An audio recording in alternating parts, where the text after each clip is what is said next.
ஜூலை 17, 2022ஆம் ஆண்டு ஒரு மிகப்பெரிய கலவரம் நடந்துச்சு. இந்தியாவே திரும்பி பார்க்குற அளவுக்கு, உலகமே திரும்பி பார்க்குற அளவுக்கு மிகப்பெரிய கலவரம், மிகப்பெரிய அட்டூழியம் ஒரு ஸ்கூலுக்குள்ளே நடந்துச்சு. பள்ளி மாணவர்கள் அன்றைக்கி சண்டே கிடையாது, மண்டே டியூஸ்டே அப்படின்னு வச்சுப்போமே. அப்போ அந்த பள்ளி மாணவர்களோட உயிர் கூட எவ்வளோ கேள்விக்குறியாக இருந்திருக்கும். அந்த அளவுக்கு மிகப்பெரிய கலவரம் இது. அந்த ஸ்கூலை எரித்து நாசம் செஞ்சு, இதுக்கு மேலே அந்த ஸ்கூலுக்குள்ளே யாருமே படிக்கக்கூடாது, அந்த ஸ்கூலில் யாருமே ஜாயின் பண்ணக்கூடாதுன்ற ஒரு கேவலமான ஒரு வெறித்தனத்தோட செல்வி எனும் பெண்மணி இந்த காரியத்தை செய்தார். ஒரு 900 பேர் உள்ளே போயிருக்காங்க. 800லேருந்து 900 பேர் உள்ளே போயிருக்காங்க. போய் அந்த ஸ்கூலை நாசம் செஞ்சு என்னென்னமோ பண்ணி அதை டேமேஜ் பண்ணியாச்சு. இப்போது அந்த ஸ்கூலை டேமேஜ் பண்ண ஒருத்தருக்கு கூட லைஃப் கிடையாது. ஒரு 10-15 வருஷமாவது அவர்கள் அவங்களுடைய லைஃப் கிடையாது. அவங்களுக்கு எவ்வளோ வருஷம் தண்டனை கிடைக்கும் நமக்கு தெரியாது. அவங்க என்ன மாதிரி குற்றங்கள் செஞ்சுருக்காங்கன்றதை பொறுத்து கேஸ் பை கேஸ் அனலைஸ் பண்ணி நீதிபதி அவர்கள் தீர்ப்பு கொடுப்பார். ஆனால் இந்த கேஸில் அவர்களுக்கு ஒரு 10-15 வருஷம் இந்த கேஸ் இழுக்கும் அப்படின்றதுனால அவர்களுக்கு வெளிநாடு செல்ல முடியாது, அரசு வேலை கிடையாது, வேலையே கிடையாது. இதுக்கு மேலே அவங்களுக்கு கல்யாணம் எப்படி நடக்கும், அந்த ஆண்டவனுக்கு தான் வெளிச்சம். ஸோ ஆல்மோஸ்ட் அந்த 900 பேரும் லைஃப்பை தொலைச்சாச்சு. ஒரு அவசரப்பட்டு இந்த காரியத்தை செஞ்சதுனால அவங்க பணத்துக்காக செஞ்சாங்களா, இல்லை பிரியாணி குவார்ட்டருக்காக இந்த வேலையை செஞ்சாங்களா நமக்கு தெரியாது. ஆனால் இவங்க இந்த ஒரு நாளில் செஞ்ச ஈனக்காரியத்தினால அவங்க பெற்றோர்கள் அனுபவிக்கிறாங்க. அவங்க பெற்றோர்கள் ஏண்டா இந்த பிள்ளையை பெற்றோன்ற ரேஞ்சுக்கு அவங்க அனுபவிக்கிறாங்க. ஒரு பெயில் எடுக்கிறதுக்கு கூட ஒருத்தர் கமெண்ட் போட்டிருந்தாரு, 5 லட்சம் வரைக்கும் செலவு பண்ணியிருக்காங்க அப்படின்றதுக்கு, ஒரு பெயில் எடுக்கிறதுக்கு கூட. அந்த அளவுக்கு மோசமாக இருக்கிறது. இப்போ ஒருத்தவங்களோட கேஸும் எவ்வளோ கேவலமாக இருக்குது. அவங்கள எவ்வளோ பெரிய பாதாள குழியில் தள்ளி விட்டுருக்கிறார் இந்த செல்வி. அவ்வளோ பெரிய பாவத்தை செஞ்சுருக்காரு. அத்தனை பேர் குடும்பத்தையும் நாசம் பண்ணியிருக்காரு. ஸ்கூலை நாசம் பண்ணது ஒன்று, அந்த ஸ்கூலை நாசம் பண்ணி ஆசிரியர்களுடைய சர்டிஃபிகேட்லேருந்து எல்லாத்தையும் அடித்தாச்சு. ஆசிரியர்களுக்கு லைஃப் கிடையாது. அதுக்கப்புறம் அந்த ஸ்கூல் மாணவர்கள் படிப்பு போச்சு, 1 வருஷம் படிப்பு போச்சு. எல்லோரும் எதுக்கு ஸ்கூலில் ஜாயின் பண்ணுறாங்க, அந்த கொரோனா பீரியடில் தான் எல்லோரும் வீட்டிலேருந்து படித்தாங்க. ஆனால் முக்கால்வாசி எல்லாருமே ஸ்கூல் சேர்க்குறது எதுக்கு, பெற்றோர்கள் அந்த பசங்க ஸ்கூலில் போய் படிக்கணும் அப்படின்றதுக்காக தான் அனுப்புறது. ஸ்கூலே இயங்கவில்லை, 1 வருஷம் அந்த ஸ்கூலே இயங்கவில்லை. அவ்வளோ பெருசாக டேமேஜ் பண்ணிவிட்டு, எல்லாத்தையும் நாசம் செஞ்சுட்டு, எல்லாத்தையும் அழிச்சிட்டு, இப்போ அந்த 900 பேருடைய லைஃப்பையும் பாதாள குழியில் தள்ளி விட்டிருக்கிறார் இந்த செல்வி எனும் மிகப்பெரிய அரக்கின்னு தான் சொல்லணும். ஏன்னா இது மாதிரி ஒரு நாச வேலை செய்பவரை நீங்கள் எப்படி சொல்லுவீங்க? ஒரு பெண் என்பவள் ஆக்கவும் செய்வாள், அழிக்கவும் செய்வாள். ஆவதும் பெண்ணாலே, அழிவதும் பெண்ணாலே அப்படின்றத நம்ம கேள்விப்பட்டிருக்கோம். செல்வி எனும் நபர், இந்த பெண்மணி, இவரால் 4 பேர் உயர்வான நிலையை அடைந்தார்களா நமக்கு தெரியாது. புருஷனையே ஜெயிலுக்கு அனுப்புகிறாரு. கட்டின புருஷனையே இந்த அம்மா ஜெயிலுக்கு அனுப்புது. அந்த அளவுக்கு அவருடைய புருஷனுடைய லைஃப்பையும் அழிச்சிருக்காரு. ஸ்ரீமதியோட லைஃப்பையும் பேசி அடித்து கொடுமைப்படுத்தி இப்படி அழித்து விட்டார். வாழ வேண்டிய வயசில் அந்த பொண்ணு செத்து போய் கிடக்குது. அந்த பொண்ணுடைய லைஃப்பை ஸ்பாயில் பண்ணியாச்சு. அடுத்தது புருஷனோட லைஃப்பை ஸ்பாயில் பண்ணியாச்சு. அடுத்தது சந்தோஷோட லைஃப்பும் போச்சு. பெற்றோர்கள் இருவரும் ஜெயிலுக்கு போகிறாங்க. சந்தோஷோட வாழ்க்கையும் கேள்விக்குறி. இந்த ஸ்கூலில் படிக்கிறானோ, சத்யசாய் ஸ்கூல், இவங்க அரெஸ்ட் ஆகி உள்ளே போனோன்னே அவங்க அமுச்சு விட்ருவாங்க. போப்பா, நீங்கள் வேறு ஏதாவது ஸ்கூலில் படிச்சுக்கோன்னு சொல்லிட்டு அமுச்சு விட்ருவாங்க. இந்த சந்தோஷை அவர்களோட உறவினர்கள் தான் யாராவது வளர்க்கணும். அதுதான் நடக்கும். ஸோ சொந்த அண்ணாவை ஜெயிலுக்கு அனுப்பிச்சிட்டாரு, சொந்த புருஷனை ஜெயிலுக்கு அனுப்பிச்சிட்டாரு. சந்தோஷ் மட்டும் 18 இயர்ஸ்க்கு மேலே இருந்த பையனாக இருந்தான்னா அவனையும் சிறைக்கு அனுப்பிச்சிருப்பாரு இந்த செல்வி எனும் நபர். அந்த பையன் சின்ன பையனாக இருக்கனால அந்த பையனை சரி பொழைச்சி போன்னு விட்டுட்டாங்க. அந்த அளவுக்கு மிகப்பெரிய நாச வேலையை செய்திருக்கிறார். ஆவதும் பெண்ணாலே, அழிவதும் பெண்ணாலே என்பதை ஒரு பெண் அழிக்கிற சக்தியாக இருக்கிறாள் என்றால் அது செல்வி தான். சொந்த குடும்பத்தையே ஜெயிலுக்கு போக வச்சிச்சு. அவர் சிறை சென்றால் யாருக்கும் கவலை இல்லை. ஏன்னா அவர் தான் மெயின் குற்றவாளியே. ஆனால் புருஷனையும் ஜெயிலுக்கு அனுப்பிச்சிட்டாரு. அண்ணாவும் மோசம்தான். அந்த சவால் விட்டதே அந்த ஸ்கூலில் இந்த ஸ்கூலில் என்ன பண்ணுறேன் பாரு அப்படின்னு சொல்லி சவால் விட்டதே அவங்க அண்ணன் தான். இப்படி எல்லோரையுமே சிறைக்கு அனுப்பிவிட்டார். ஊர் பேர் தெரியாத, அவங்க பேர்லாம் கூட தெரியாது. அந்த 900 பேர் கலவரம் செஞ்சாங்க இல்லையா, அவங்களோட பேர் ஊர் கூட தெரியாது இந்த பொம்பளைக்கு. என்ன பண்ணியிருக்காரு, இந்த திராவிடம் எனும் மணி எனும் ஒரு ஆள், அந்த பொலிட்டிக்கல் பர்சனை வச்சுக்கிட்டு, அந்த ஆளுக்கு இருக்கிற பொலிட்டிக்கல் இன்ஃப்ளூயன்ஸை வச்சுக்கிட்டு, இந்த அம்மா வந்து அந்த 900 பேரையும் ஸ்கூலுக்குள்ளே வர வச்சு நாச வேலை பண்ணிடுச்சு. இப்போது அந்த கலவரத்தில் ஈடுபட்டவர்களோட பேர் கூட தெரியாது இந்த பொம்பளைக்கு. ஆனால் அவர்களோட லைஃப் எல்லாம் ஸ்பாயில் பண்ணியாச்சு. தெரியாதவங்க லைஃப்பை கூட இந்த பொம்பளை ஸ்பாயில் பண்ணியிருக்கு தன்னுடைய ட்ராமாவால். இப்போ இதே சுச்சுவேஷன் வேறு ஏதாவது ஒரு பெண்மணிக்கு நடக்கிறது என்று நினைத்துக்கொள்வோம். ஏதோ ஒரு லேடி, ஓகே, அவங்க டீம் ஆளுங்களே பிடுங்கலாமா? அவங்க டீமில் யார் இருக்காங்க? ரூபின் இருக்காங்க, இந்த அழகி இருக்காங்க, இவங்கெல்லாம் பெண்மணிகள் தானே. அப்புறம் அந்த ஒருத்தங்க ஏதோ அடிக்கடி இந்த வள்ளலார் கோவிலுக்கு கூட்டிகிட்டு போவாங்களே இந்த செல்வி, அவங்க பேர் மறந்துச்சு. இவங்கெல்லாம் வந்து பெண்கள் தான். இவர்கள் யாராவது ஒருத்தர் இப்போ செல்விக்கு நடந்த மாதிரி இந்த ஸ்ரீமதி எனும் பெண் ஸ்கூலில் இந்த மாதிரி தற்கொலை செய்து கொண்டாள். அது கொலையோ தற்கொலையோ ஏதோ ஒன்று, அவர்கள் கொலைன்னே நினச்சிக்கிட்டோம். ஓகே, இந்த மாதிரி ஒரு ஸ்கூல் வாசலில் நின்று போராடுகிறார், புலம்புகிறார், அழுகிறார், எல்லாம் செய்கிறார் அப்படின்னு வச்சுப்போமே. ஸ்ரீமதிக்கு என்ன நடந்துச்சோ அதே மாதிரி அவர்கள் பெண்ணுக்கும் நடந்தது என்று நினைத்துக்கொள்வோம். இது ஒரு எக்ஸாம்பிளுக்கு தான். அப்போ நல்லா யோசிச்சு பாருங்கள் என்ன நடக்குதுன்னு. சக்தி ஸ்கூலை விட்டுருங்க, அது வேறு எந்த ஸ்கூல் வேணாலும் வச்சுப்போம் நம்ம. ஓகே, சக்தி ஸ்கூலில் நம்ம இப்போ கொண்டு வர வேணாம். எந்த ஸ்கூலாக இருந்தாலும் சரி, அவங்க பசங்க எந்த ஸ்கூலில் படிக்கிறாங்களோ அதை வச்சுக்கலாம். அப்போது வாசலில் அவங்க வந்து அழறாங்க, புலம்புறாங்க, கத்துறாங்க. மீடியாக்காரங்கெல்லாம் வந்துட்டாங்க. மீடியாக்காரங்க எங்கேருந்து எப்போ வருவாங்கன்னு நமக்கு தெரியாது. யாராவது மீடியாவுக்கு சொன்னால் தான் வருவாங்க. ஸோ இவங்க ஏதோ ஒன்று போராடுறாங்க உறவினர்களை கூட்டிக் கொண்டு. சரி, ஒரு 4 நாள் போராடுறாங்க, 10 நாள் கூட போராடிக்கட்டும்.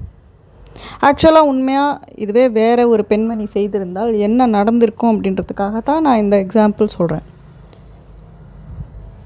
இவர்கள் வந்து போராடி கொண்டிருக்கிறார்கள். மீடியா வந்து கவரேஜ் பண்ணுறான். இந்த மாதிரி ஒரு ஸ்கூலில் ஒரு பொண்ணு இறந்து விட்டால், அதனால் அவங்க அம்மாவும் அப்பாவும் போராடி கொண்டிருக்கிறார்கள்னு சொல்லிவிட்டு இவங்க வந்து நியூஸ்லாம் போடுவாங்க. எல்லாம் ஓகே. 10 நாள் இல்லை, 1 மாதம் அவங்க ஸ்கூல் வாசல்லையோ எங்கே வேணாலும் போராடினாலும் அந்த ஸ்கூலுக்குள் கலவரம் நடந்திருக்குமா அப்படின்றத மட்டும் நம்ம யோசிக்கணுங்க.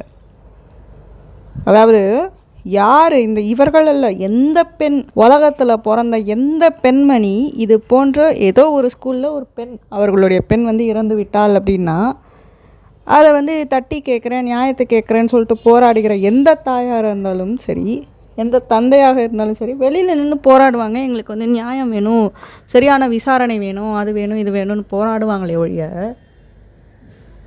சக்தி ஸ்கூலுக்கு நடந்த மாதிரி எந்த ஸ்கூலுக்காவது நடந்திருக்குமா? அதாவது இவ்வளோ பேர் 1000 பேர் அந்த ஸ்கூலுக்குள்ளே நுழைஞ்சு கலவரம் செஞ்சு அதை நாசம் பண்ணி அடித்து உடச்சுன்றதே பெரிய விஷயம். இதில் எரிச்செல்லாம் போட்டு வச்சுருக்காங்க, டேமேஜ் பண்ணி, அந்த பில்டிங்கெல்லாம் டேமேஜ் பண்ணி, அந்த தூணெல்லாம் இது பண்ணி என்னென்னமோ பண்ணி வச்சுருக்காங்க. அதை வந்து அந்த ஸ்கூலை எழுந்திரிக்க முடியாத அளவுக்கு டேமேஜ் பண்ணியிருக்காங்க. இப்படி ஒரு விஷயம் நடந்திருக்குமா அப்படின்றத நம்ம யோசிக்கணும். யார் வருவாங்க? இப்போ ரூபின் வந்து அழறாங்கன்னு வச்சுப்போமே, இல்லை அழகி வந்து வாசலில் வந்து அழறாங்க.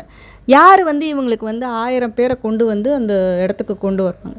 1000 பேர் அந்த 17ஆம் தேதி நடந்த கலவரம் மாதிரி இப்போ ரூபினுக்கோ இல்லை அழகிக்கோ இல்லை அந்த அம்மா ஒருத்தங்க பேசிகிட்டு இருப்பாங்க பாருங்கள், இன்னொருத்தங்க, இவங்களுக்காக யார் வந்து 1000 பேரை கொண்டு வந்து அந்த ஸ்கூலை வந்து டேமேஜ் பண்ணுவாங்க?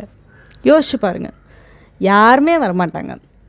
எந்த பெண்மணி, உலகத்தில் இருக்கிற எந்த பெண்மணி இப்படி கதறி அழுதாலும் சரி, ட்ராமா போடுறாங்களோ இல்லை உண்மையாக அழறாங்களோ, எப்படி இருந்தாலும் வச்சுக்கலாம். அதுக்காக எங்கேயுமே 1000 பேர் வந்து உள்ளே வந்து ஒரு ஸ்கூலை டேமேஜ் செய்ய மாட்டாங்க. ஏன் செய்ய மாட்டாங்க? ஏன்னா எல்லாருக்கும் தெரியும் அது வந்து குற்றம்னு. ஒரு ஸ்கூலையோ இல்லை காலேஜையோ இல்லை ஒரு பப்ளிக் பிளேஸ் தானே, அது ப்ரைவேட் ப்ராப்பர்ட்டியாக இருந்தால் கூட அது வந்து ஸ்கூலுன்றது காலேஜுன்றது பப்ளிக் பீப்புள், அந்த பப்ளிக் ஸ்டூடெண்ட்ஸ் வந்து படிக்கிற இடம். ஸோ அப்போ வந்து எல்லோருக்குமே ஒரு பயம் இருக்குது. இதை நம்ம செஞ்சோம், இந்த கலவரத்தை செஞ்சோம் அப்படின்னா நம்மளை தான் முதல்ல உள்ளே தூக்கி போடுவாங்கன்னு அவங்களுக்கும் தெரியும். அதே மாதிரி இப்போ அவங்களுக்கு மாரலாக சப்போர்ட் பண்ணுறவங்க, வெளியிலேருந்து யூடியூப் சேனலில் பார்க்குறவங்க, கமெண்ட் போடுறவங்க, வீடியோ போடுறவங்க எல்லாம் வீடியோவில் பேசிகிட்டு இருப்பாங்க, கமெண்ட்டில் போட்டுட்ருப்பாங்க. நான் யாரும் போய் அந்த ஸ்கூலை போய் டேமேஜ் பண்ண மாட்டாங்க. இது லாஜிக். யாருக்குமே அந்த தைரியம் கிடையாது. என்ன செய்வாங்க? மிஞ்சி போனால் கல்லை தூக்கி எறிவாங்க, அவ்வளோதான். இல்லை ஏதாவது குச்சி வச்சு காம்பு வச்சு ஸ்கூல் வெளியிலேயே நின்று அந்த காம்பவுண்டை அடிக்கிறது, அந்த இது பண்ணுறது, இது வேணால் செய்வாங்க. ஏதாவது இப்படியே உள்ளே போனால் கூட கல்லை தூக்கி அடிப்பாங்க, இல்லை இது மாதிரி தான் செய்வாங்களே ஒழிய எங்கேயுமே ஒரு பெரிய இவ்வளோ பெரிய டேமேஜ் யாருமே செய்ய மாட்டாங்க. இதுதான் உண்மை. அப்போது செல்வி அவர்களுக்காக 1000 பேர் ஒரு ஸ்கூலுக்குள்ளே நுழைஞ்சு டேமேஜ் பண்ணியிருக்காங்க. இவ்வளோ பெரிய சேதத்தை 20 கோடி 30 கோடிக்கு லாஸ் வச்சு அந்த ஸ்கூலை நாசம் அந்த கோடிக்கணக்கெல்லாம் விடுங்க, அந்த பணத்தை பற்றி கூட நம்ம பேச வேணாம். அது அடுத்த நாள் மண்டேவோ இல்லை இன்னும் 2-3 நாளுக்கு அந்த பொண்ணு இறந்ததுனால ஒரு 4 நாள் லீவ் விட்ருப்பாங்கன்னு வச்சுக்கோங்களேன். அதுக்கப்புறம் அந்த பொண்ணு டியூஸ்டே அன்றைக்கி இறந்துச்சு, இவங்க வந்து சண்டே அன்றைக்கி கலவரம் நடத்தினாங்க. இல்லை வர மண்டே கிடையாது, ஒரு வர டியூஸ்டேவோ இல்லை தேர்ஸ்டேவோ ஏதோ ஸ்கூல் திருப்பி ஆரம்பிக்குது அப்படின்னா அத்தனை ஸ்டூடெண்ட்ஸும் வந்து படிக்கணும். படிக்க வேண்டிய பசங்க வந்து படிக்க வேண்டிய ஒரு ஸ்கூல், அதை போய் யாராவது டேமேஜ் பண்ணுவாங்களா? அப்போது அதை டேமேஜ் பண்ணுற அளவுக்கு ஒரு பொம்பளை இவ்வளோ பெரிய ஈன காரியத்தை செஞ்சுருக்காரு அப்படின்னா அவருக்கு எவ்வளவு கேவலமான எண்ணங்கள் இருந்திருக்கணும், எவ்வளவு கெட்ட புத்தி இருந்திருக்கணும். இது வந்து வேறு எந்த பெண்மணியும் செய்ய மாட்டான். அந்த தாட்டே போகாது. அவங்க என்ன செய்வாங்க, இப்போ அழகியோ இல்லை இந்த ரூபினோ இவங்கெல்லாம் வந்து என்ன பண்ணுவாங்க, போயிட்டு வாசலில் போய் நிற்பாங்க. இந்த மாதிரி வந்து என் பொண்ணுக்கு இது மாதிரி நடந்துச்சு, எங்களுக்கு நியாயம் வேணும், நீதி வேணும், பல்ட்டி கூட அடிப்பாங்க, புரண்டு அழுவாங்க, இதெல்லாம் செய்வாங்க, ஒரு இமோஷ்னலாக அழுவாங்க, எல்லாமே பண்ணுவாங்க. சிபிஐ என்கொயரி வேணும், சிபிசிஐடி என்கொயரி வேணும், அதெல்லாம் பேசுவாங்க, இதெல்லாம் போராடுவாங்க. இது போராட்டம், இதுக்கு பேர் போராட்டம். ஏன்னா அவங்களுக்கு வந்து அக்செப்ட் பண்ண முடியாது, அவங்க பொண்ணு வந்து இறந்துட்டா அப்படின்றத அக்செப்ட் பண்ண முடியாது. இதெல்லாம் நியாயமான போராட்டம்னு வச்சுக்கோங்க. ஸோ அப்படி மிஞ்சி போனால் ஒரு 50 பேர் 100 பேர் வருவாங்க ஹெல்ப் பண்ணுறதுக்குனா கூட அவங்க மிஞ்சி போனால் என்ன செய்வாங்க, கல்லை தூக்கி எறிவாங்க, இதெல்லாம் பண்ணுவாங்க. கொஞ்சம் போராடுறேன்ற வைலண்ட்டாக போனால் கூட அதுக்கு மேலே போக மாட்டாங்க, அவ்வளோ பெரிய ஸ்டெப்லாம் எடுக்க மாட்டாங்க. அதை வந்து எந்த ஸ்கூல் நிர்வாகமாக இருந்தாலும் சரி, காலேஜ் நிர்வாகமாக இருந்தாலும் சரி என்ன பண்ணுவாங்க, போலீஸ் வச்சு கண்ட்ரோல் பண்ணுவாங்க. வேறு என்ன பண்ண முடியும்? ஸ்டூடெண்ட்ஸ் படிக்கிற இடம் அப்படின்னும் பொழுது போலீஸை தான் கூப்பிட்டு இந்த மாதிரி படிக்கிற இடத்துல இவங்க வந்து போராடுறேன்ட்டு இவங்க கல்லை தூக்கி அடிக்கிறாங்க, இந்த மாதிரி டேமேஜ் பண்ணிகிட்ருக்காங்க அப்படின்னா போலீஸ் வந்து கண்ட்ரோல். எல்லா இடத்துக்கும் போலீஸ் அதுக்கு தான் இருக்குது.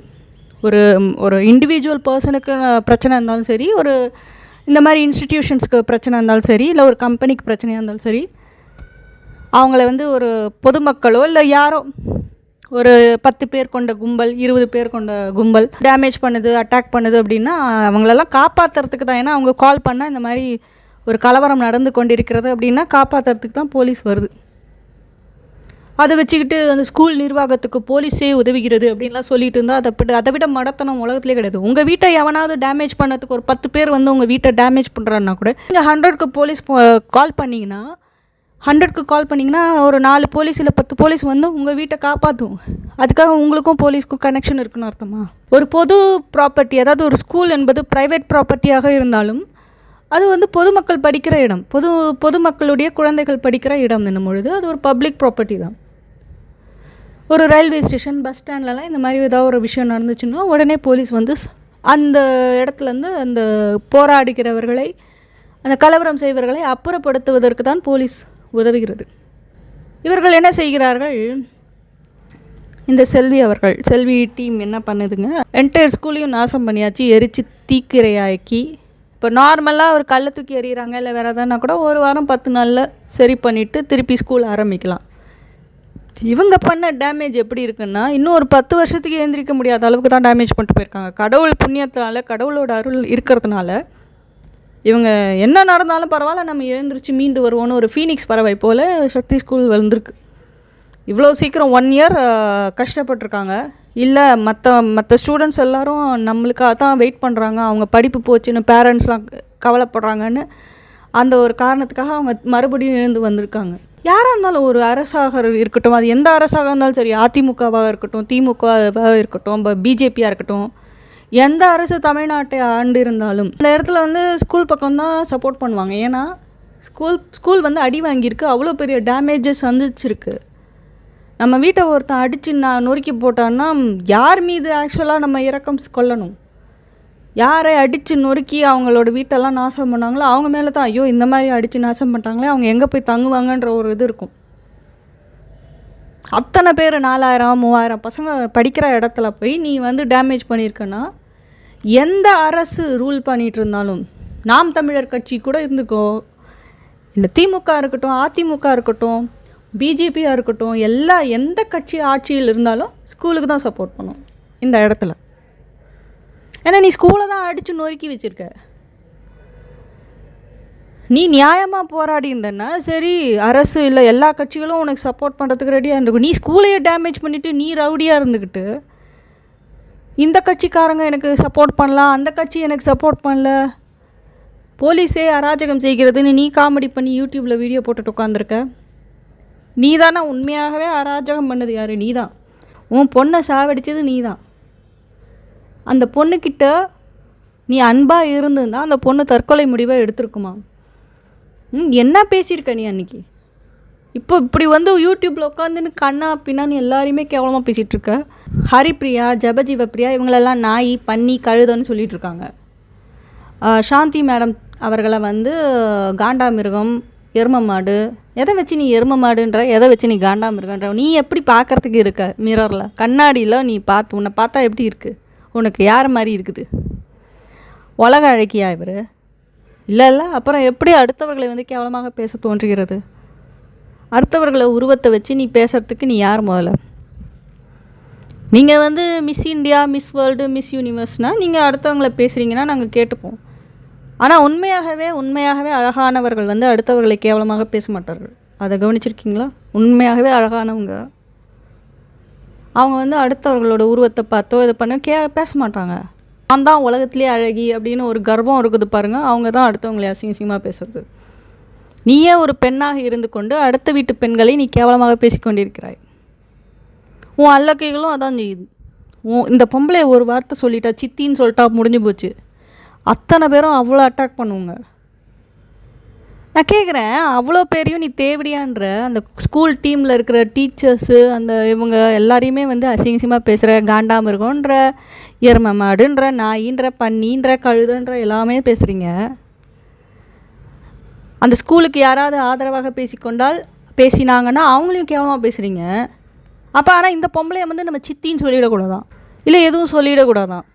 நாங்கள் என்ன எரும மாடு, காண்டாமிருகம் நான் சொல்லிகிட்ருக்கோம். மரியாதையே தெரியாத பெண்மணி இவர் வந்து கந்துவெட்டிக்காரி என்பதால் அடுத்தவர்களை வந்து எப்படி வசைப்பாடி அவர்களிடமிருந்து பணம் பிடுங்கி கொண்டிருந்தார் என்பது தெரியவில்லை.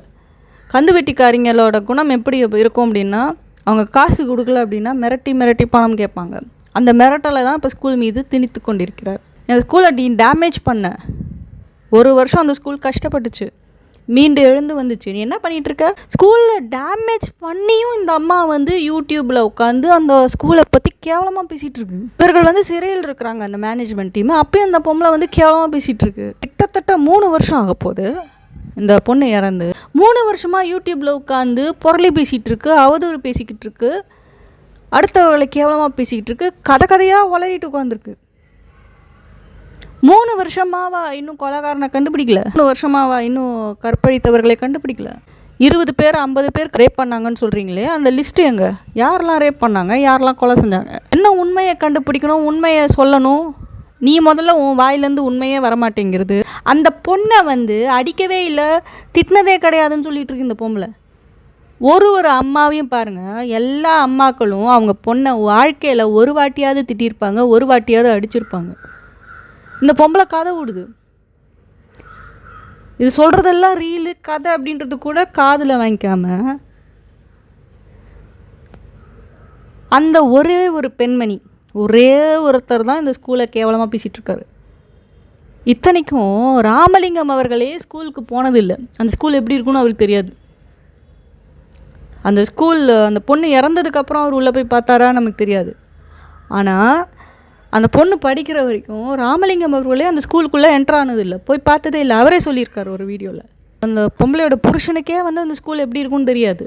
இந்த பொம்பளைக்கு மட்டும்தான் தெரியும் ஸ்கூல் எப்படி இருக்கும்னு. எப்படியெல்லாம் ஒரு ஸ்கூலை டேமேஜ் பண்ணக்கூடாதோ அப்படியெல்லாம் டேமேஜ் செஞ்சுட்டு நீ இன்னும் நல்ல வேஷம் போட்டுட்ருக்க. எந்த பெண்மணிக்கும் இது மாதிரி ஒரு கூட்டம் வந்து வேலை செய்யாது. இப்போ எனக்கு அந்த பஸ்ஸை எரிச்சு கொடு அப்படின்னா நான் சொல்கிறேன்னு வச்சுக்கோங்களேன், எனக்கு யாராவது பஸ்ஸை எரிச்சு கொடுங்க, அந்த பஸ்ஸு கண்டக்டர் வந்து மோசமானவனாக இருக்கான், இந்த டிரைவர் வந்து மோசமானவங்க, அந்த பஸ்ஸே இயங்கக்கூடாதுன்னு நம்ம சொல்கிறோன்னு வச்சுக்கோங்களேன், எனக்கா யாராவது ஒருத்தராவது வந்து அந்த பஸ்ஸை எரிச்சு போடுவாங்களா? கிடையாது. எந்த பெண்மணிக்கும் அது செய்ய மாட்டாங்க. அழகி கேட்கிறார், அந்த பஸ்ஸை எரின்றாரு, ரூபின் வந்து அந்த பஸ்ஸை எரின்றாங்க, அவங்களுக்கா போய் எரிப்பாங்களா? கண்டக்டர் வந்து டிரைவர் மோசமானவன்னு சொல்கிறாங்கன்னா போய் அவங்க போய் எரிச்சிட்டு வருவாங்களா? யாருமே செய்ய மாட்டாங்க. இந்த பெண்மணி செல்வி அவர்கள் எப்படி செஞ்சார்? செல்வியோட மிகப்பெரிய நெருங்கிய தோழன் இந்த திராவிட மணி எனும் ஒரு அரக்கன், அவனும் ஒரு அரக்கன், அவன் ஒரு பணத்தாசை பிடிச்ச அரக்கன். அவனால் அவனோட பொலிட்டிக்கல் இன்ஃப்ளூயன்ஸை வச்சுக்கிட்டு 1000 பேர் அந்த ஸ்கூலுக்கு அனுப்பிச்சிருக்கான் அதை நாசம் செய்ய. இப்போ இந்த மாதிரி ஒரு திராவிட மாணி மாதிரி ஒரு ஃப்ரெண்ட்ஷிப் ஒரு லேடிக்கு இருந்தால் மட்டும்தான் அந்த ஸ்கூலையோ இல்லை காலேஜையோ இல்லை ரயில்வே ஸ்டேஷனையோ இல்லை பஸ் ஸ்டாண்டையோ இல்லை பஸ்ஸஸையோ எரிக்க முடியும்னா அது இந்த மாதிரி ஒரு பொலிட்டிக்கல் இன்ஃப்ளூயன்ஸ் உள்ள ஒரு அரக்கனை வச்சுக்கிட்டு தான் செய்ய முடியும். பொலிட்டீஷியன்ஸ் நிறைய பேர் யோசிப்பாங்க, ஐயோ ஒரு ஸ்கூலை எரித்து நாசமாக்குறது எவ்வளோ பயங்கரமான வேலைன்னு. ஆனால் இவனுக்கு பயமே இல்லை. இந்த திராவிட மணிக்கு இவனுக்கு வேண்டியது பணம், எப்படி கொள்ளையடிப்பது. இவன் ஹெல்ப் பண்ணுறான்னா நீ உண்மையாகவே பாலிட்டிக்ஸில் தானே இருக்க. பாலிட்டிக்ஸில் உன்னோட எய்ம் என்ன? அரசியலில் உன்னோட எய்ம் என்ன? நம்ம ஒரு பொசிஷனுக்கு வருவோம், எம்எல்ஏ எம்பி ஆகும், மக்களுக்கு நன்மை செய்யணும் அப்படின்ற ஒரு எண்ணத்தோடு இருக்கிறவன் நல்லவனாக இருப்பான். நான் எவ்வளோ ஷார்ட் டேர்மில் நான் எவ்வளோ ஏர்ன் பண்ணணும்னு நினைக்கிறேன், எவ்வளோ சம்பாதிக்கணும்னு நினைக்கிறேன். இவன் தான் கொள்ளையடிச்சது.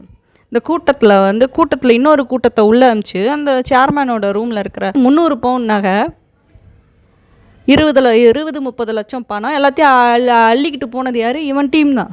அப்போ நீ கலவரம் நடத்துகிற மாதிரி நடத்தி உள்ளே என்னெல்லாம் கொள்ளையடிக்க முடியும் அப்படின்றத பார்த்து நீ செஞ்சுருக்க. இப்போ நீ எப்படி ஒரு நல்ல அரசியல்வாதியாக இருக்க முடியும்? நீ உனக்கெல்லாம் எம்எல்ஏ இல்லை எம்பி போஸ்டெல்லாம் கொடுத்தா எவ்வளோ கேவலமான காரிகள், எத்தனை பேர் குடும்பத்தை நீ நாசம் பண்ணுவ. இப்போவே 1000 பேரோட லைஃபு போச்சு, வாழ்க்கை போச்சு. இந்த மாதிரி ஒரு பொலிட்டிக்கல் இன்ஃப்ளூயன்ஸை வச்சுக்கிட்டு இந்த அம்மா இந்த ஆட்டம் போடுது. எனக்கு ஏதோ ஒரு பெரிய பிரச்சனை இருக்குன்னு வச்சுக்கோங்களேன், அந்த பிரச்சனையை நான் ஏதாவது ஒரு யூடியூப் சேனலில் சொல்லணுன்னா நான் என்ன சொல்ல முடியும்? ஒன்று நானே யூடியூப் சேனல் வச்சு அதை நடத்தி அதில் நான் சொல்லலாம். அப்படி இல்லைனா எனக்கு யாராவது மீடியா பீப்புள் தெரிஞ்சுன்னா அவங்கக்கிட்ட கேட்டு நம்ம சொல்லலாம். 1-2 பேர் தான் நம்மளோட பேட்டியை கொடுப்பாங்க. இந்த மாதிரி அண்ட் சோ பர்சனுக்கு இந்த மாதிரி ஒரு மிகப்பெரிய பிரச்சனை இருக்குது அப்படின்னு மிஞ்சி போனால் அது மேக்ஸிமம் அது. ஆனால் இந்த அம்மாவுக்கு பக்கீரன் பிரகாஷ் எவ்வளோ பெரிய ஹெல்ப் பண்ணியிருக்காங்க. அவன் எங்கேருந்து வந்தான்? இந்த நக்கீரன் கோபால்லாம் எங்கேருந்து வந்தான்? எல்லாம் இந்த திராவிட மணியோட ஃப்ரெண்ட்ஸு தான், இந்த கூட்டம் தான் இது. இவன் திராவிட மணி விசிக்க, இவனுங்க கம்யூனிஸ்ட் பார்ட்டி, ஒன்றுக்குள்ளே ஒன்று. ஸோ இவர்கள் இவன் சொன்னோன்னே உடனே இந்த அம்மா பக்கீரன் சேனலில் இந்த அம்மா ஏதோ ஒரு அமெரிக்க அதிபரை பேட்டி எடுக்கிற மாதிரி இந்த அம்மாவை பேட்டி எடுத்து ஊரில் எவ்வளோ வன்மத்தை கக்க முடியுமோ, எவ்வளோ விஷத்தை கக்க முடியுமோ அவ்வளோ விஷத்தை கக்கி இருக்கிறார் இவர். அவனும் ஒரு புழுக மூட்டை அந்த பக்கீரன் பிரகாஷும்.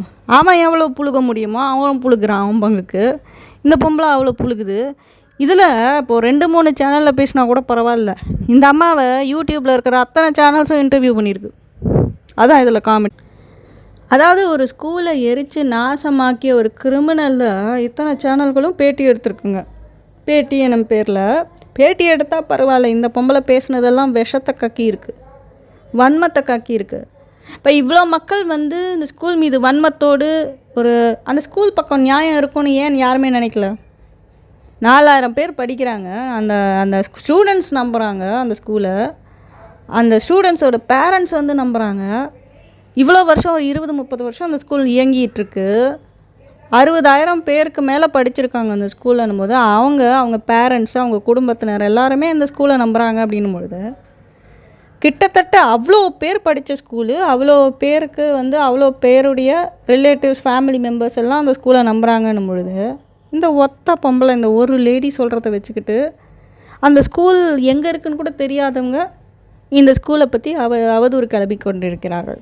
நான் கூட அந்த ஸ்கூல் பக்கம் போனதில்லை, எனக்கு கள்ளக்குறிச்சி எந்த டைரக்ஷனில் இருக்குன்னு கூட எனக்கு தெரியாது. ஆனால் இந்த அம்மாவை நான் பார்த்துட்ருக்கேன், 3 வருஷமாக நான் பார்த்துட்ருக்கேன். இந்த அம்மா என்னென்ன பொருளிகள் பேசிகிட்ருக்கேன். ஒருத்தங்க பேசிகிட்டு இருக்காங்கனாலே, ஒருத்தங்க செலிப்ரிட்டி ஆகிட்டாங்கனாலே அவங்கள நம்ம கொஞ்சம் கூர்ந்து வாட்ச் பண்ணுவோம்.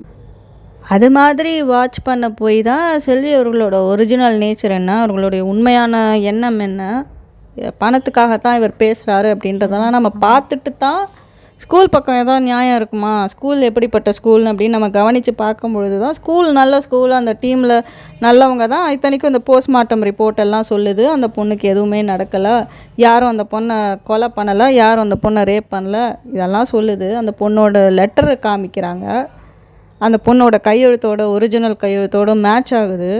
இதெல்லாம் இருக்கும் பொழுது இதையும் தாண்டி இன்னும் நீங்கள் கதை சொல்லிட்டு இருக்கீங்க பாருங்களேன், ஒரே ஒரு பொம்பளை சொல்கிறதுக்காக. அந்த ஸ்கூலில் அத்தனை டீச்சர்ஸு, அத்தனை ஸ்டூடெண்ட்ஸோட பேரண்ட்ஸு ஒருத்தர் கூட அந்த ஸ்கூலுக்கு எதிராக பேசவில்லையே. ஒருத்தர் கூட அந்த ஸ்கூலுக்கு எதிராக பேசவில்லை. யாராவது ஒருத்தர் அந்த ஸ்கூல் ரொம்ப மோசமான ஸ்கூல்னு சொல்கிறாங்களா? அப்போ அந்த ஸ்டூடெண்ட்ஸோட பேரண்ட்ஸு, அங்கே ஒர்க் பண்ணுற டீச்சர்ஸ் எல்லாருமே அந்த ஸ்கூல் நல்ல ஸ்கூல்னு சொல்லும் பொழுது உங்களுக்கெலாம் என்ன பிரச்சனை? உங்களில் யாராவது ஒருத்தர் அந்த கள்ளக்குறிச்சி எங்கே இருக்குது அப்படின்னு தெரியுமா? அந்த ஸ்கூல் எங்கே இருக்குதுன்னு பார்த்துருப்பீங்களா? அப்படியே பார்த்துருந்தாலும் வெளியிலேருந்து பார்த்துருப்பீங்க. இந்த சாந்தி அவர்கள், அந்த ரவிக்குமார் யாரு கூடயாவது பேசியிருப்பீங்களா? ஒருத்தர் கூட பேசியிருக்க மாட்டீங்க. அப்போ இவங்க யாருக்கிட்டேயும் நீங்கள் பேசியிருக்க மாட்டீங்க, யாரு கூடயும் பார்த்துருக்க மாட்டீங்க. ஆனால் இவங்கெல்லாம் கெட்டவங்களா? அப்போ ஒருத்தி யூடியூப்பில் நான் தான் நல்லவ உலகத்துலேயே, நான் என்னை ரேப் பண்ணிட்டாங்க, என்னை கொன்னுட்டாங்க அப்படின்னு சொல்லிட்டு ஒருத்தி சொல்கிறா அப்படின்னா அவள் பேச்சை கேட்டுட்ருப்பீங்க. அந்த ஒரு லேடி சொல்கிறத வச்சுக்கிட்டு. இன்னொரு பக்கம் என்ன உண்மைன்றது யாரையும் பார்க்க மாட்டீங்க. அதுக்காக தான் சொல்கிறது, கண்ணால் பார்ப்பதும் போய், காதால் கேட்பதும் போய், தீர விசாரிப்பதே மெய் என்று. அப்போ சிபிசிஐடி ஆஃபீஸர்ஸ்லாம் எதுக்கு உட்காந்துருக்காங்க? போலீஸ் எதுக்கு இருக்குது? என்ன நடந்துச்சுன்னு விசாரிக்கிறதுக்கு தானே. சரி, உனக்கு இந்த விசாரணையில் நம்பிக்கை இல்லை, சிபிசிஐடி விசாரணையில் நம்பிக்கை இல்லைன்னா சிபிஐ விசாரணைக்கு போய்க்கோ. அதை விட்டு பொருளி பேசுகிற, அவதூறு பேசுகிற, அந்த ஸ்கூலில் இருக்கிறவங்களெல்லாம் கேவலமாக பேசுகிற, எருமை மாடுன்ற, காண்டாமிருகன்ற, நாயின்ற, பன்னின்ற, பூனைன்ற, கழுதன்ற, இதெல்லாம் பேச தெரியுதே உனக்கு. எப்போவுமே இந்த குற்றவாளிகள் என்ன செய்வாங்க, தன்னுடைய குற்றத்தை மறைக்கிறதுக்கு அடுத்தவங்க மேலே பழி போடுவாங்க. அதை தான் இவர் செல்வி அவர்கள் செஞ்சிட்ருக்காங்க.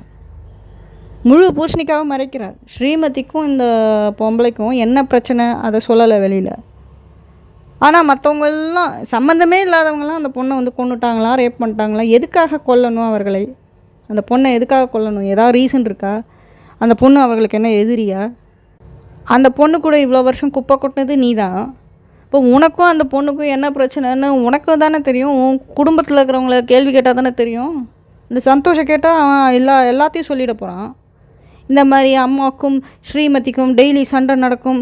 இந்த இவ அக்கா இப்படி பேசினார், அம்மா இப்படி பேசினார், அந்த பையன் சொல்ல போகிறான், உண்மையை காக்க போகிறான் அவன். ராமலிங்கம் அவர்கள் ஊரில் இருந்ததுனால அந்த மனுஷனுக்கு எதுவுமே தெரில. அவர் 2 வருஷம் 3 வருஷத்துக்கு ஒரு தடவை ஊருக்கு வராரு. ஸோ அந்தால நம்ம குறை சொல்ல முடியாது இந்த விஷயத்தில். இது என்ன நடந்திருக்கும், என்ன ஆகிருக்கும்? அதுவும் ஒரு ஸ்கூல் ஜாயின் பண்ணி 10 நாளில் ஒரு பொண்ணு இறக்குது அப்படின்னா என்ன அர்த்தம்? நான் சொல்லியிருக்கேன் ஏற்கனவே ஒரு வீடியோவில். எனக்கு தெரிஞ்ச ஒரு பொண்ணு ஹாஸ்டலில் சேர்ந்தா அவங்க அம்மா அப்பா அந்த பொண்ணை சேர்த்துட்டு போகிறாங்க. முதல் நாள் சேர்த்துட்டு போகிறாங்க. அடுத்த நாள் காலையில் இந்த பொண்ணு மற்றவங்களாம் சாப்பிட போயிட்டாங்க. இந்த பொண்ணு தூக்கு மாட்டுன்னு சாகுது. இது முதல் நாள் இந்த பொண்ணை ஒரு மத்தியானத்துக்கு மேலே சேர்த்துருக்காங்க ஹாஸ்டலில். அடுத்த நாள் இந்த பொண்ணு காலையில் எல்லோரும் சாப்பிட போகிறாங்க 8 மணிக்கோ என்னமோ. இந்த பொண்ணு நான் அப்புறமா வரேன்னு சொல்லிவிட்டு அந்த பொண்ணு ஃபேனில் மாட்டி தூக்கு மாட்டிக்கிச்சு. அவங்க அம்மா அப்பாவுக்கும் இவளுக்கும் ஏதோ சண்டை. அது எதாவது லவ் பண்ணியிருக்கோம் அந்த பொண்ணு. நீ பாய் ஃப்ரெண்டை நீ பார்க்கக்கூடாதுன்னு சொல்லிட்டு அந்த பொண்ணை ஹாஸ்டலில் சேர்த்துருப்பாங்க. உடனே அந்த பொண்ணு அடுத்த நாளே செத்துருக்கு. அப்படி அன்றைக்கே சாகலைன்னா கூட ஒரு 2-3 நாள் இல்லை ஒரு 10 நாளுக்குள்ளே அந்த பொண்ணு அப்படி தான் தூக்கு மாட்டுன்னு செத்து போயிருக்கும். ஒரு வாரம் 10 நாளில் செத்து போயிருக்கும் அந்த பொண்ணு. சேம் திங் அதை தான் ஸ்ரீமதி செஞ்சுருக்கா. 10 நாள் 10-12 நாள் சேர்த்துருக்காங்கன்னா 10-12 நாளில் அந்த பொண்ணுக்கு ஸ்கூல் கூட என்ன பிரச்சனை இருக்க போகுது? என்ன பிரச்சனை இருக்க போகுது? நீ தான் ஃபீஸே கட்டாமல் அந்த பொண்ணுக்கு ஸ்கூலில் சேர்த்து விட்ருக்க. நீ எதுக்கு ஃபீஸ் கட்டாமல்? உனக்கு தான் தெரியும்ல அந்த பொண்ணு சாக போகிறான்னு உனக்கு தெரியும். அதனால தான் நீ ஃபீஸே கட்டாமல் நீ அந்த பொண்ணை சேர்த்துருக்க. அப்போ உனக்கும் அந்த பொண்ணுக்கும் தானே பிரச்சனை. நீ பேசுனதுக்கப்புறம் தான் அந்த பொண்ணு சேட் ஆகிடுச்சு. செல்வி அவர்கள் 10ஆம் தேதி பேசியிருக்காரு அந்த பொண்ணுக்கிட்ட, அரை மணி நேரத்துக்கு மேலே பேசியிருக்காரு. அந்த பொண்ணு அதுக்கப்புறம் தான் மூட் அவுட்டு. எத்தனை வாட்டி அழுதுச்சோ அந்த பொண்ணு. அவள் பேசவே இல்லை, யாரு கூடயும் பேசலை 2 நாளான்னு அந்த அவளோட ஃப்ரெண்ட்ஸு சொல்கிறாங்க. அப்போ நான் அவ்வளோ சோகத்தை உள்ளே வச்சுருக்கேன். அந்த அளவுக்கு பயங்கரமாக பேசியிருக்குச்சிருக்கு இந்த பொம்பளை. இங்கேயே யூடியூப்லேயே பயங்கரமாக பேசுது இந்த பொம்பளை, எல்லாரையுமே கேவலமாக பேசுது. அப்போ அந்த பொண்ணு என்னென்ன பேசியிருக்கோம்? அது இதெல்லாம் மண்டையில் வரைக்காது உங்களுக்குலாம்.